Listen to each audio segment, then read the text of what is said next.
हाले hallelujah hallelujah hallelujah हाले hallelujah hallelujah hallelujah हो तेरी स्तुति और आराधना करता हूँ मैं तुझ से ये प्रार्थना। महिमा से तेरी तू इस जगह को भर, जो भी तू चाहे तू यहाँ पे कर।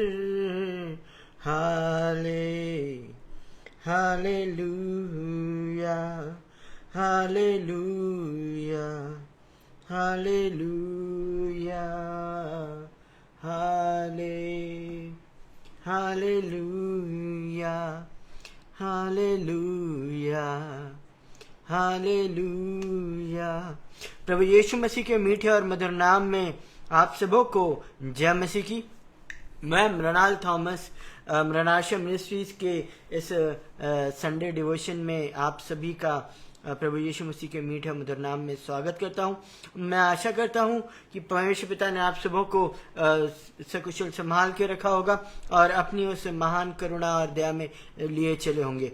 आइए हम आज के इस डिवोशन को प्रारंभ करेंगे और एक छोटी सी प्रार्थना के साथ हम इस जो शॉर्ट डिवोशन है उसमें आगे जाएंगे। आइए हम प्रार्थना करें। हे दयालु सके पिता, हम आपको लाखों लाख धन्यवाद देते हैं आज के इस दिन के लिए कि आपने हमें जीवितों की भूमि पर रखा और खाक में मिलने न दिया और एक और मौका दिया कि हम इस सांझ की बेला में, इस विश्रामवार की सांझ की बेला में आपके नाम से इकट्ठे होने वाले हो सके। और परमेश्वर पिता, आपके उन आशीषों को हम याद करके, आपकी उन बहुतायत की आशीषों को स्मरण करके हम एक धन्यवादी रूपी बलिदान के साथ आज की शाम इकट्ठा होने वाले हो सके। हे परमेश्वर पिता, आज दिन तक आप हमें संभालते हुए आए हैं।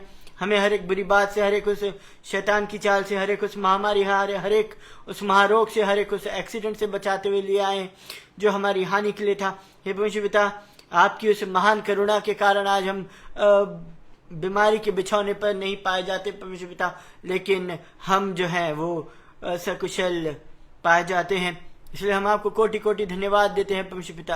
हे परमेश्वर पिता, हम तमाम बीमारों को आपकी हुजूरी में लाते हैं और परमेश्वर पिता आपका चंगाकारी हाथ उन पर मांगते हैं परमेश्वर पिता कि आप उन्हें छुइए, उन्हें चंगा करिए और उन्हें फिर से अपने उस बीमारी के बिछौने से खड़ा करिए परमेश्वर पिता और अपनी उस महिमा में लिए चलिए परमेश्वर पिता।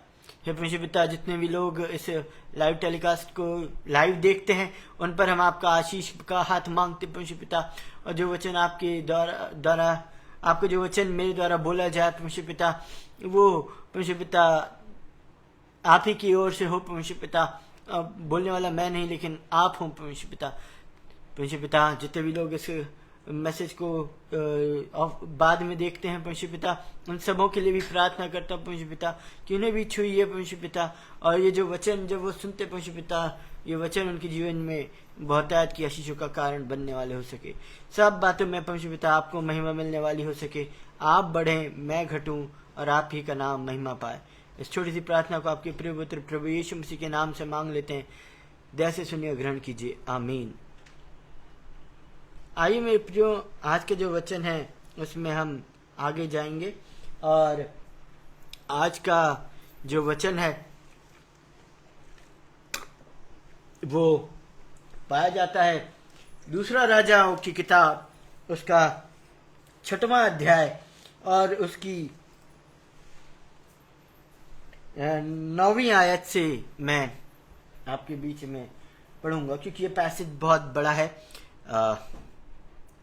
9वीं आयत में परमेश्वर का वचन इस प्रकार से कहता है, तब परमेश्वर के भक्त ने इजराइल के राजा के पास कहला भेजा, चौकसी कर और आमुक स्थान से होकर न जाना, क्योंकि वहां अरामी चढ़ाई करने वाले हैं। तब इज़राइल के राजा ने उस स्थान को जिसकी चर्चा करके परमेश्वर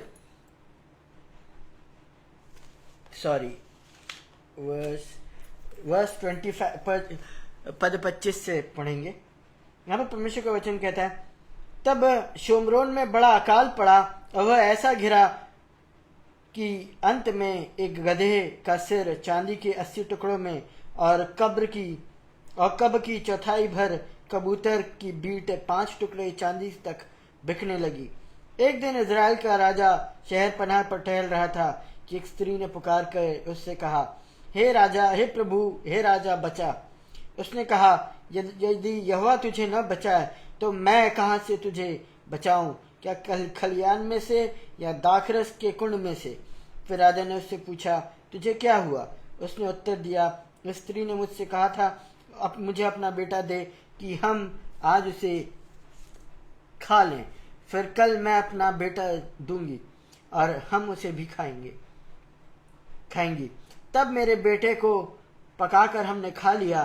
फिर दूसरे दिन जब मैंने इससे कहा कि अपना बेटा दे कि हम उसे खा लें, तब इसने अपने बेटे को छिपा रखा। वह उस स्त्री की ये बात सुनते ही राजा ने अपने वस्त्र फाड़े। जब लोगों ने देखा तब उनको यह देख पड़ा कि वह भीतर अपनी देह पर टाट पहने हैं। तब वह बोल उठा, यदि मैं शापात के पुत्र एलीशा का सर आज उसके धड़ पर रहने दूं तो परमेश्वर मेरे साथ ऐसा ही वरन इससे भी अधिक करे। परमेश्वर अपने वचन के पढ़े और सुने जाने पर हम सबों को बहुतायत की आशीष देवे। आमीन। मेरे प्रियो, कई बार हमारे भी जीवनों में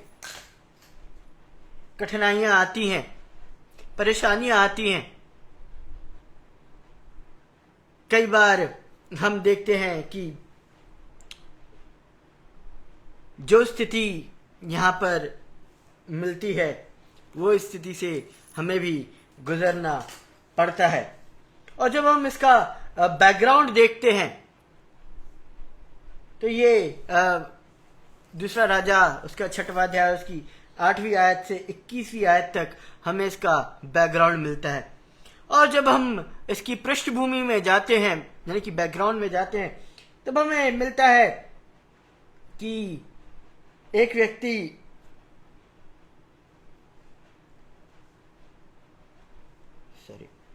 कि अराम का राजा इज़राइल से युद्ध कर रहा था और सम्मति करके अपने कर्मचारियों से कहा, अमुक स्थान पर मेरी छावनी होगी।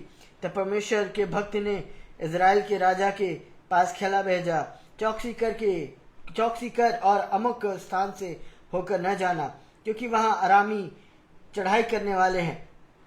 तब इज़राइल के राजा ने उस स्थान को जिनकी चर्चा करके परमेश्वर के भक्त ने उसे चिताया था, दूत भेजकर अपनी रक्षा की।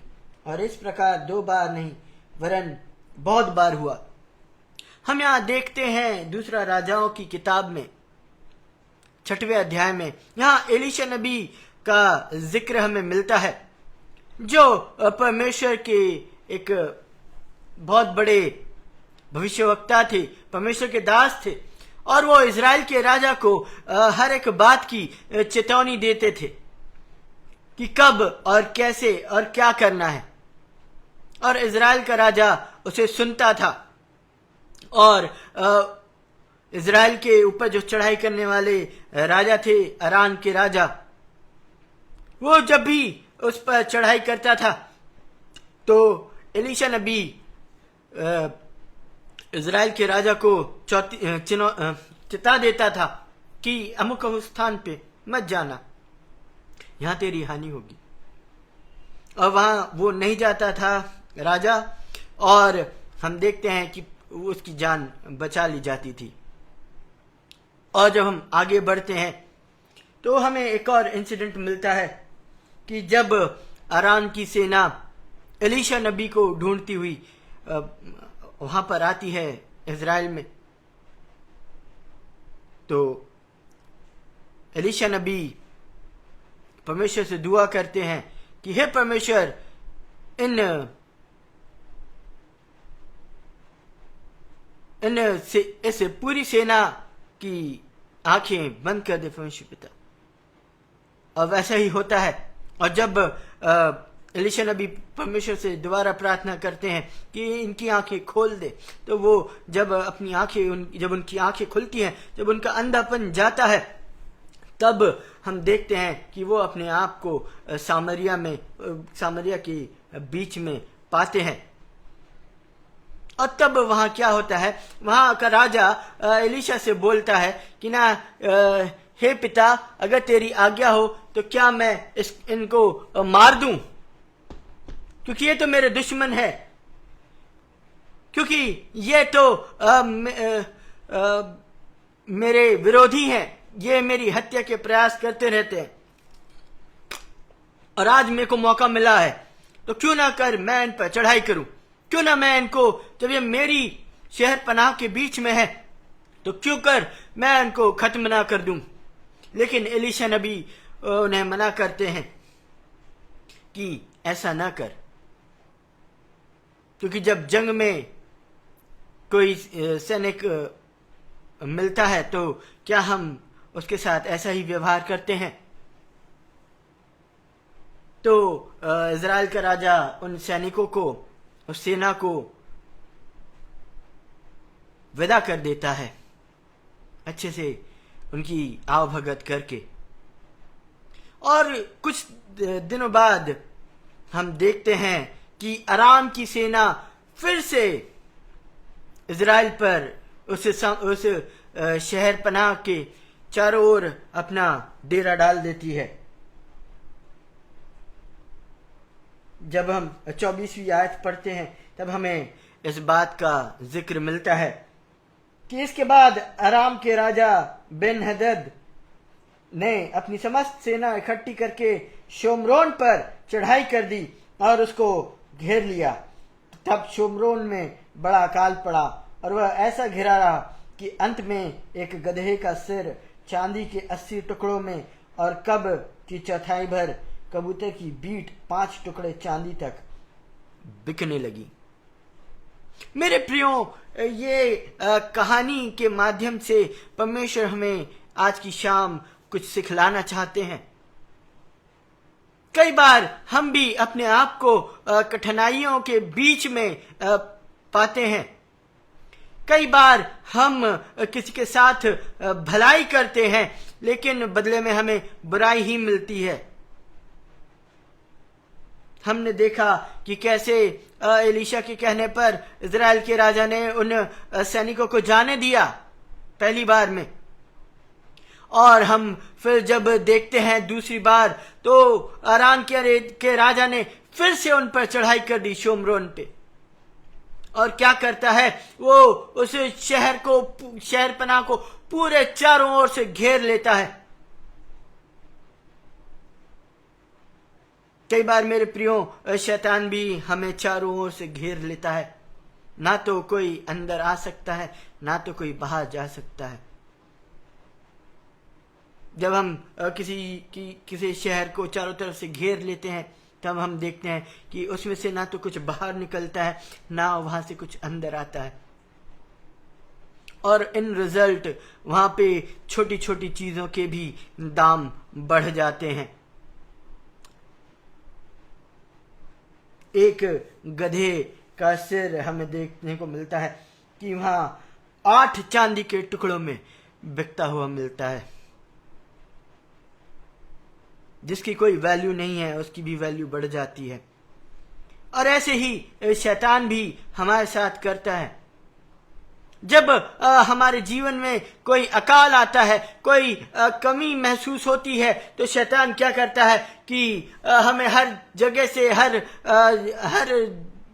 हर चीज से बांध देता है कि हम उसमें से निकल ना सकें।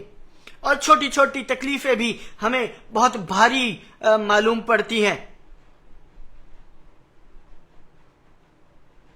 फिर हमें चाहे छोटा सा सरदर्द ही क्यों ना हो, ये सरदर्द भी हमें बहुत भारी पड़ने लगता है।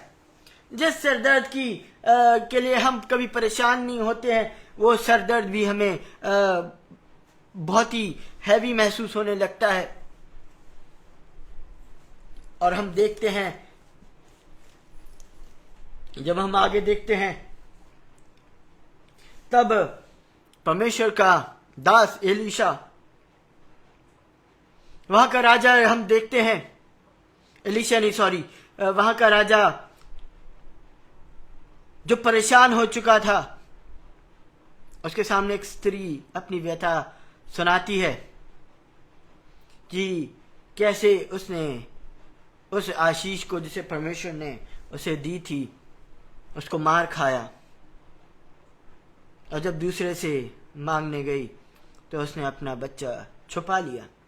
उसने अपनी आशीष, अपने जिगर के टुकड़े को छुपा कर रख लिया। ऐसा ही होता है मेरे प्रियो, जब हमारे ऊपर स्पिरिचुअल अटैक्स होते हैं, जब हमारे ऊपर हमारे साथ आत्मिक युद्ध लड़ा जाता है, लेकिन हम कई बार उन परेशानियों में अपनी गलतियों के कारण भी पड़ते हैं, कई बार हम अपनी ढिठाई के कारण भी पड़ते हैं, कई बार हम अपनी अनाज्ञाकारिता के कारण उस सिचुएशन में पड़ते हैं, और हम देखते हैं कि हम जो है वो हम अपनी उस नाकामी का, अपनी उस गलती का एहसास करने के बजाय हम दूसरों पर दोष डालने लगते हैं, जैसे कि इजराइल के राजा ने किया।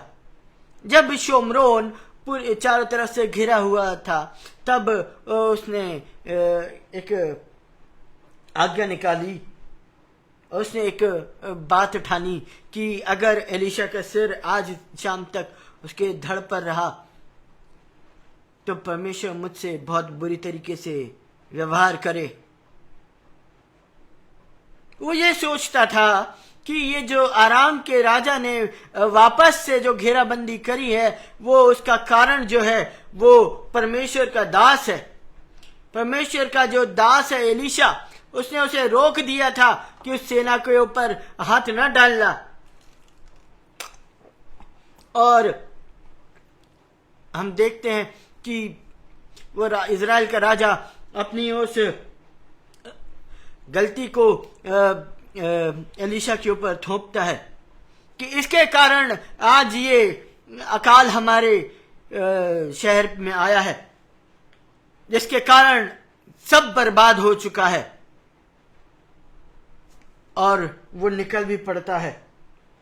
और जब हम दूसरा राजा उसके 6वां अध्याय और उसकी 32वीं आयत से पढ़ते हैं, तब हमें एक और कन्वर्सेशन मिलता है। वहां पर परमेश्वर का वचन इस प्रकार से कहता है, एलीशा अपने घर में बैठा हुआ था और पुरनिये भी उसके संग बैठे थे। अतः जब राजा ने अपने पास से एक जन भेजा, तब उस दूत के पहुंचने से पहले उसे पुरनियों से कहा, देखो, इस खूनी के बेटे ने किसी को मेरा सिर काटने को भेजा है। इसलिए जब वह दूत आए तब किवाड़ बंद करके रोके रहना। क्या उसके स्वामी के पांव की आहट उसके पीछे नहीं सुन पड़ती है? इजराइल के राजा को यह पता था कि एलीशा परमेश्वर का दास है, एलीशा परमेश्वर के द्वारा नियुक्त किया गया भविष्यवक्ता है, लेकिन फिर भी वो उसके ऊपर हाथ डालने के लिए अपने उस एक अधिकारी को भेजता है, एक सैनिक को भेजता है कि उसका सिर काट के लेके आओ। लेकिन एलीशा बोलता है कि उसको बाहर ही रोके रखना, क्योंकि उसके पीछे उसका स्वामी आप स्वयं ही आता है। वह उनसे यूं बातें कर ही रहा था कि राजा उसके पास आ पहुंचा। राजा कहने लगा, यह विपत्ति यहोवा की ओर से है, अब मैं आगे को यहोवा की बाट क्यों जोता रहूं? हालेलुया। कई बार हम भी ऐसे ही करते हैं। कई बार हम बहुत बाद में अपनी उस गलती का एहसास करते हैं। यहाँ पर इज़राइल का राजा पहले जो रहता है वो एलिशा पर अपनी उस गलती का रीज़न उसको मानता है। फिर जब वो रियलाइज करता है कि परमेश्वर का क्रोध है, ये परमेश्वर का क्रोध ही है जिसके कारण ये विपत्ति हम पर आ पड़ी है। लेकिन मेरे प्रियो, परमेश्वर महान है, परमेश्वर दयालु हैं और अत्यंत ही कृपालु हैं। लेकिन तो वो तब भी जब वो अपनी उस बात को रियलाइज करता है तो परमेश्वर का वचन 7वें अध्याय की पहली आयत में एलिशा के द्वारा परमेश्वर उस राजा के समक्ष लाता है। यहाँ पर परमेश्वर का वचन कहता है, तब एलिशा ने कहा, यहोवा का वचन सुनो। यहोवा यों कहता है, कल इसी समय शोमरोन के फाटक में सा भर मैदा 1 शेकेल में तथा 2 सा जौ भी 1 शेकेल में बिकेगा। ऐसा नहीं है कि जब हम परमेश्वर से अपने उस बात का रियलाइजेशन कर लेते हैं, जब हम अपनी बात का अंगीकार कर लेते हैं कि हमारी ही गलती के कारण ये विपत्ति हम पर आन पड़ी है, तो परमेश्वर जो है वो उस बात को रिस्टोर करने की भी सामर्थ्य रखते हैं। जैसे कि इस समय जब परमेश्वर का दास परमेश्वर के वचन को उस राजा के समक्ष लेकर आता है, लेकिन वहां पर हम देखते हैं कि राजा के साथ एक और शख्स रहता है, वहां उसका एक और अधिकारी रहता है। तो वो क्या कहता है, सुनिए। तब उस सरदार ने, जिसके हाथ पर राजा तकिया करता था, परमेश्वर के भक्त को उत्तर देकर कहा, सुन, चाहे यहोवा आकाश के झरोखे खोले तो भी क्या ऐसी बात हो सकेगी। कई बार परमेश्वर जो है वो चाहते हैं कि हमें वापस रिस्टोर करें। परमेश्वर हमारे जीवन में बहुतायत की आशीषें दें। परमेश्वर जो है वो हमें बहुत तेरी बातों से भर दें। जो अकाल हमारे जीवन में आया है उस अकाल से हमें निकाल लें। लेकिन कई बार जो है हम रिस्पॉन्ड गलत रीति से करते हैं। हम बहुत गलत रीति से परमेश्वर को रिस्पॉन्ड करते हैं। और जब परमेश्वर का वचन उस राजा के पास एलिशा ने पहुंचाया तो हम देखते हैं इन रिस्पॉन्स उस राजा का वो सरदार वो उसको एलिशा को वो परमेश्वर के वचन को चुनौती देता है। काय की चुनौती देता है? अविश्वास की चुनौती देता है। और मेरे प्रियो, एक अविश्वास है जिसकी क्वालिटीज मैं आपके साथ बांटना चाहूंगा। हम देखते हैं कि अनबिलीफ जो अविश्वास है वो unbelief dares to question the truthfulness of God's promise itself. यहां पर हम देखते हैं कि परमेश्वर के वचन को चुनौती देता है अविश्वास। दूसरी बात, unbelief says this is a new thing and can not be done. ये अविश्वास है। अविश्वास कहता है कि एक नई चीज है जो हमने सुनी है और ऐसा हो ही नहीं सकता। और वो कहता है कि चाहे परमेश्वर आकाश के झरोखे भी खोल दे तब भी ऐसा नहीं हो सकेगा। तीसरी बात, unbelief says this is sudden, it can't be true.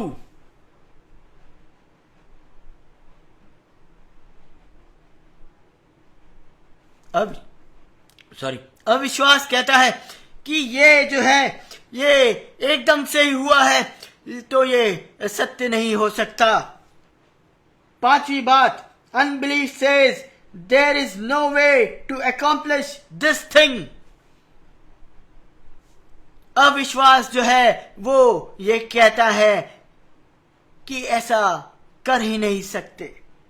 Unbelief says there is only one way God can work।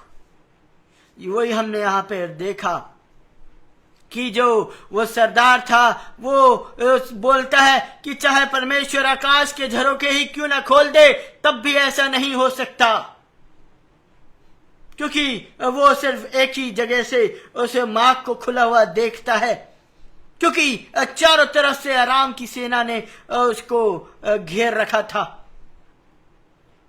तो एक ही रास्ता बचता है कि परमेश्वर अगर आकाश के झरोखे ही क्यों ना खोल दे तब भी ऐसा नहीं हो सकता।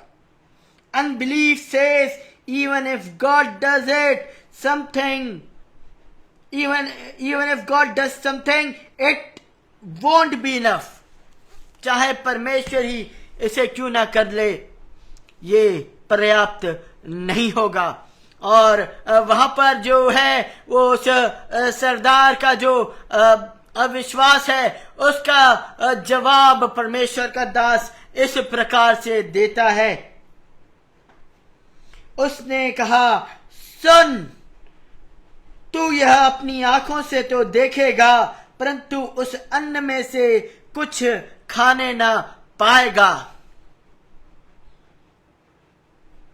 कई बार हम भी परमेश्वर के उस कार्य को चैलेंज करते हैं, अविश्वास के साथ हम परमेश्वर के कार्य को चुनौती देते हैं, तो क्या होता है, परमेश्वर जो है वो अपने वचन से तो टलने वाला नहीं है, लेकिन हम देखते हैं कि जो उस पर अविश्वास लेकर आते हैं वो उस चीज को होता हुआ तो देखते हैं लेकिन उस आशीष को कभी उपयोग में लाने ना पाते हैं, क्योंकि वे अविश्वास करते हैं। और हम देखते हैं कि तीसरी आयत से परमेश्वर अपने उस कार्य को प्रारंभ करते हैं। वहां पर परमेश्वर का कलाम कहता है, 4 कोढ़ी फाटक के बाहर थे,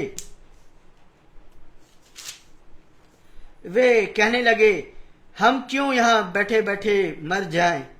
यदि हम कहें नगर में जाएं तो वहां मर जाएंगे, क्योंकि वहां अकाल पड़ा है, और यदि हम यहां बैठे रहें तो भी मर ही जाएंगे। इसलिए आओ हम आराम की सेना में पकड़े जाएं।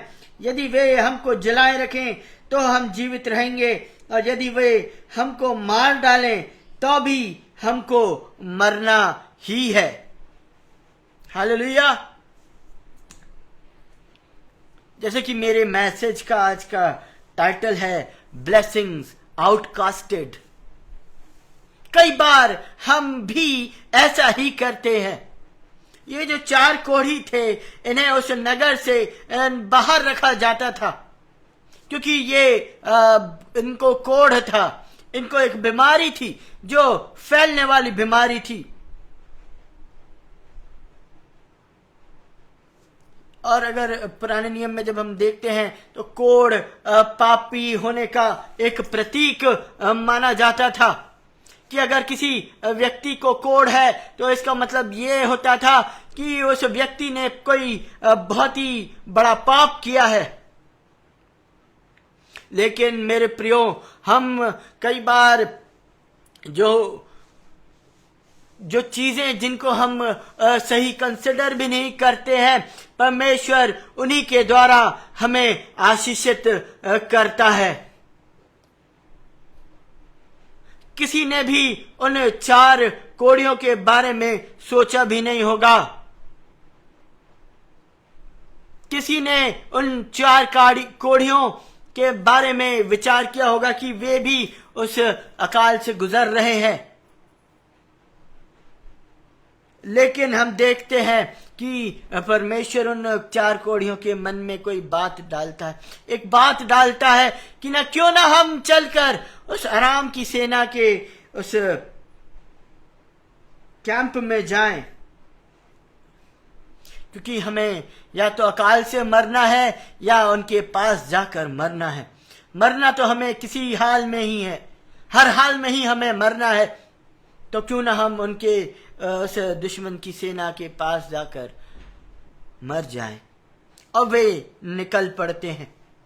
और आगे चलकर देखते हैं, परमेश्वर का वचन कहता है 5वीं आयत में, तब वे सांझ को आराम की छावनी में जाने को चले और आराम की छावनी की छोर पर पहुंचकर क्या देखा कि वहां कोई नहीं है, क्योंकि प्रभु ने आराम की सेना को रथों और घोड़ों की और भारी सेना की सी आहट सुनाई थी।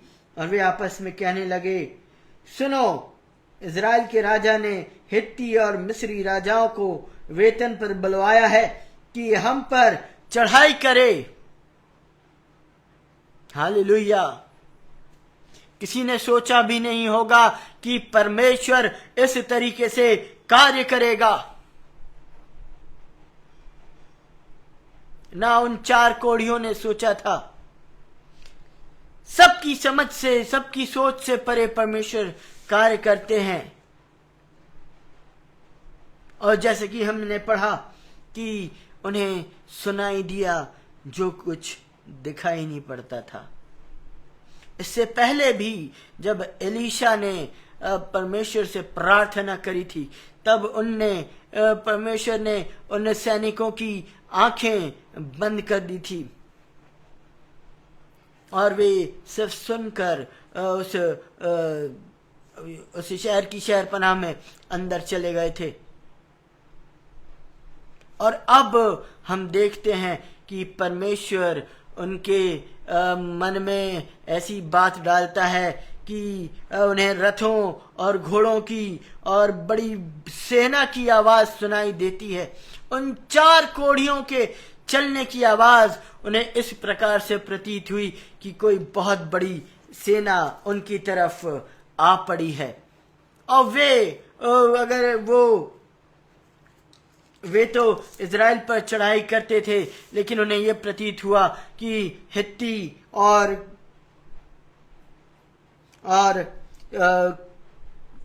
कई सेना उन पर चढ़ाई करने को आ पड़ी है। और वे जो होते हैं, वे अपने उस तंबुओं को छोड़कर वे भाग जाते हैं। जो जैसा रहता है वो वैसा ही रहता है और वे वहां से निकल जाते हैं। जब हम आगे पढ़ते हैं तब परमेश्वर का कलाम कहता है, इसलिए वे सांझ को उठकर ऐसे भाग गए कि तैसी छोड़ छाड़ अपना अपना प्राण लेकर भाग गए। जब वे कोढ़ी छावनी की चोर के डेरों के पास पहुंचे, तब एक डेरे में घुसकर खाया पिया और उसमें से चांदी, सोना और वस्त्र ले जाकर छिपा रखा। फिर लौटकर दूसरे डेरे में घुस गए और उसमें से भी ले जाकर छिपा रखा। हालेलुया। उन चारों के उस डिसीजन के कारण, उन चारों के उस मन में भले ही कैसी ही बात क्यों न आई हो, वे उस छावनी की तरफ जाते हैं और सबको वहां पे कुछ भी नहीं पाते हैं। लेकिन आगे एक और बहुत ही महत्वपूर्ण चीज हम पाते हैं। तब वे आपस में कहने लगे, जो हम कर रहे हैं वह अच्छा काम नहीं है। यह आनंद के समाचार का दिन है, परंतु हम किसी को नहीं बताते। जो हम पौ फटने तक ठहरे रहें तो हमको दंड मिलेगा। इसलिए अब आओ हम राजा के घराने के पास जाकर यह बात बतला दें। कई बार हम भी ऐसा ही करते हैं मेरे प्रियो। हम भी कई बार सेल्फिश हो जाते हैं। लेकिन उन कोढ़ियों को देखिए कि वे चाहते तो वो सब कुछ अपने पास तक रख सकते थे। उस जगह तक तो कोई आ भी नहीं रहा था, लेकिन उनके मन में परमेश्वर का भय था।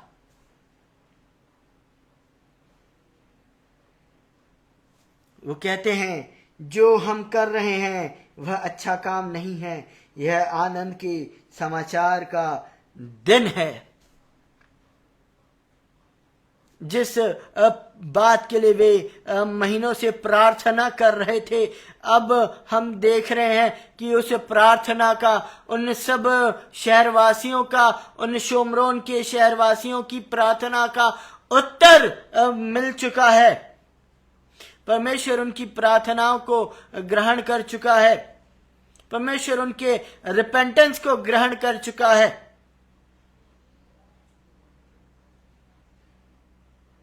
तो क्यों कर वो चार कोढ़ी उस आनंद के बात को अपने तक ही सीमित रखें। हमें भी कई बार परमेश्वर आशीषों से भरता है। कई बार आनंद का सुसमाचार हमारे जीवन में बहुतायत की रीति से कार्य करता है, लेकिन हम किसी से उस बात को शेयर तक नहीं करते।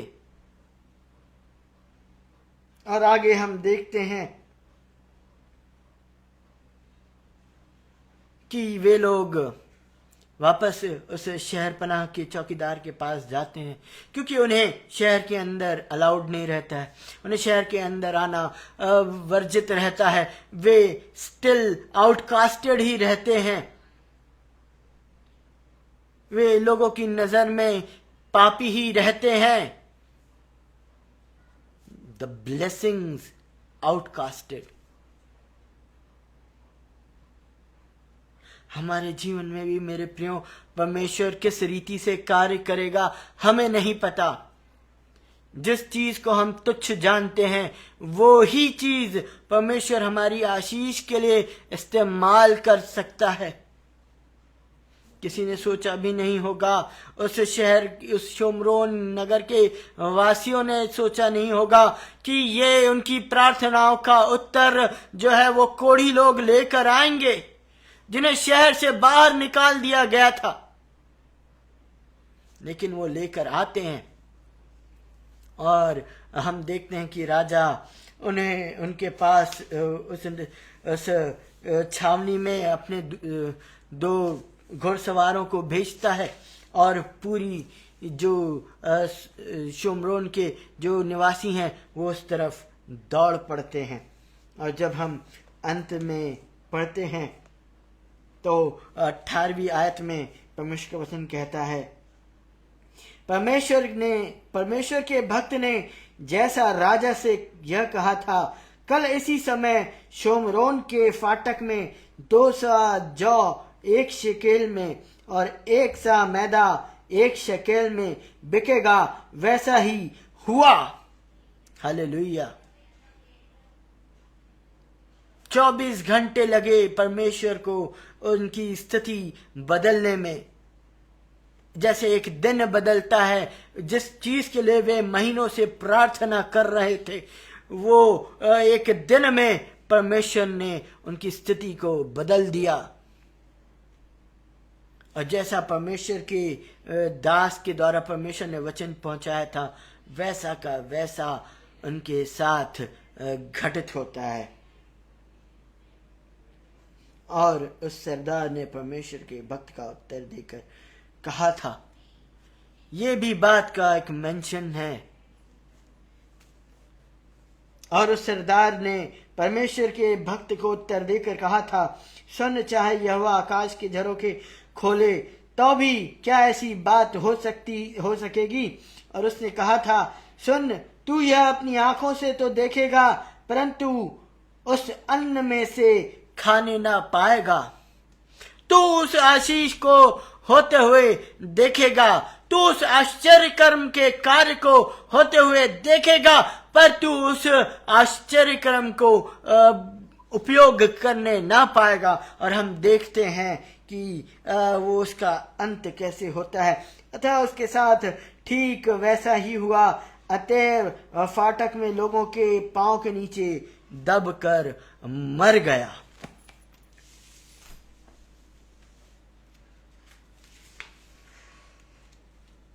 हालेलुया। कई बार अविश्वास हमको उन परमेश्वर के उन वायदों को उपयोग करने नहीं देता है, क्योंकि हम परमेश्वर को सीमित कर देते हैं कि परमेश्वर ऐसे ही आशीष दे सकेगा, परमेश्वर इसी प्रकार से आश्चर्य कर्म कर सकेगा। और हम देखते हैं परमेश्वर ने उनकी सोच से परे कार्य किया। जिन लोगों को उनने नगर के बाहर रखा था, वही लोग परमेश्वर के उस सुसमाचार को, उस गुड न्यूज को, उस आनंद के सुसमाचार को लोगों के पास लेकर आए। परमेश्वर कभी भी कुछ भी कर सकते हैं। और जैसे कि हम यशायाह नबी की किताब उसका 55वां अध्याय और उसकी 9वीं आयत से लेकर 12वीं आयत तक हम पढ़ते हैं, तो आज के उस सुसमाचार का सारांश हमें मिलता है। यहाँ पर परमेश्वर यशायाह भविष्यवक्ता के द्वारा कहते हैं, क्योंकि मेरी और तुम्हारी गति में और मेरे और तुम्हारे सोच विचारों में आकाश और पृथ्वी का अंतर है।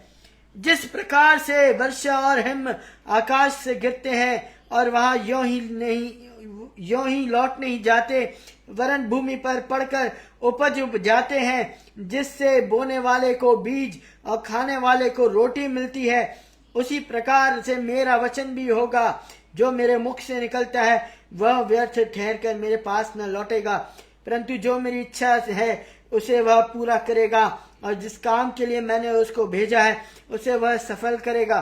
क्योंकि तुम आनंद के साथ निकलोगे और शांति के साथ पहुंचाए जाओगे। तुम्हारे आगे आगे पहाड़ और पहाड़ियां गला खोल कर जय जयकार करेंगी, और मैदान के सब वृक्ष आनंद के मारे ताली बजाएंगे। तब भटकैयों के बदले 12वीं आयत तक ही पढ़ना था।